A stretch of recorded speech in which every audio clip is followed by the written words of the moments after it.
Megastar వారసుల్లో దాదాపు అందరూ సినీ రంగంతో అనుబంధం ఏర్పరచుకున్నారు.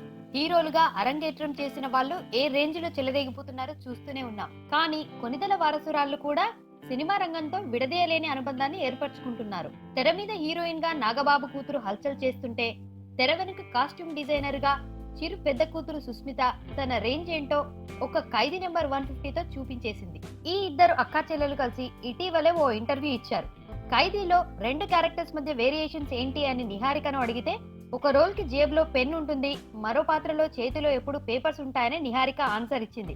నీకు బుర్ర మాత్రం లేదు అంటూ సుస్మిత ఇచ్చిన పంచ్ భలేగా పేలింది. చిరంజీవి లైఫ్ లో ఎప్పుడైనా హార్డ్ మూమెంట్ ఫేస్ చేస్తున్నప్పుడు ఎలా అనిపిస్తుంది అని సుస్మితను అడిగితే, ఎలా హ్యాండిల్ చేస్తారు, ఇంతలా ఎలా ఉండగలుగుతారు అని ఆశ్చర్యపోతానన్న సుస్మిత బాగా చిన్నప్పుడు జరిగిన ఓ సంఘటన అంటూ పాత కథను వివరించింది.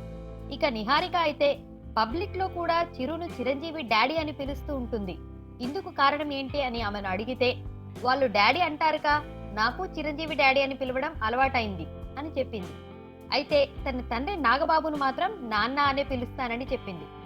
నిహారిక యాక్టింగ్, యాంకరింగ్ మాత్రమే కాదు, మిమిక్రీ కూడా చేస్తుందనే విషయం ఈ ఇంటర్వ్యూ ద్వారానే జనాలకు తెలిసింది. ఖుషీలో పవన్ భూమికల సీన్ కు మిమిక్రీ చేసిన మెగా డాటర్ కమ్ హీరోయిన్ చివర్లో లాస్ట్ పంచ్ మనదైతే ఆ కిక్కే వేరప్ప అనడమే కాదు, సరిగ్గా షూటింగ్ చేశారా చేయలేదా మళ్ళీ చెప్పాలంటూ హంగామా చేసి పారేసింది.